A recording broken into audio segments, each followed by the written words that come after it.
আসসালামু আলাইকুম। ওয়ালাইকুম আসসালাম। সম্মানিত ভিউয়ার্স, আজকে আমরা পরিচিত হব আমাদের একজন সম্মানিত পেশেন্ট। উনি দীর্ঘদিন যাবৎ টার্বিনেট হাইপারট্রফি, নাকের মধ্যে মাংসবৃদ্ধির সমস্যায় ভুগতেছিলেন। আজকে আমরা শুনব ওনার ট্রিটমেন্ট নেওয়ার পরে বর্তমানে অবস্থা। হ্যাঁ আপা, আপনার নাম কি? আমার নাম মোসাম্মদ মনোয়ারা বেগম, আচ্ছা, বাসা কোথায়? পলাশবাড়ি। আচ্ছা, আপনি কি সমস্যা নিয়ে আমাদের কাছে আসছিলেন? আমি নাকের পলিপাস।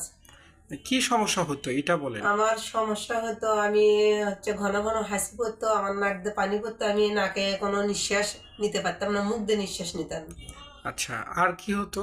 মাথা ব্যথা করছে প্রচুর, গায়ে জ্বর ছিল। আচ্ছা, এখন বর্তমানে আমাদের চিকিৎসা নেওয়ার পরে আপনার কি অবস্থা? এখন চিকিৎসা নেওয়ার পরে তো হাসি নাই, নাকে পানিও নেই, আচ্ছা। মাথা ব্যথা একটু কমছে। এখন মুখে নিঃশ্বাস না নিয়ে এখন নাক দিয়ে তো নিঃশ্বাস নিতে পারছি আমি। আচ্ছা, আলহামদুলিল্লাহ। তো আশা করি আপনি পরিপূর্ণ সুস্থ হয়ে যাবেন। জি, আমাদের চিকিৎসা নেওয়ার পরে আপনি সন্তুষ্ট তো? আলহামদুলিল্লাহ, হ্যাঁ। আচ্ছা, দোয়া করি আল্লাহ তাআলা আপনাকে সুস্থতা দান করুক। জি ভাই, কিছু বলবেন? না, আমার আর কোনো বলার কি আছে, আমার তো আচ্ছা, আর কিছু নেই। উনি উনি উনি ভালো আছে তো এখন, না?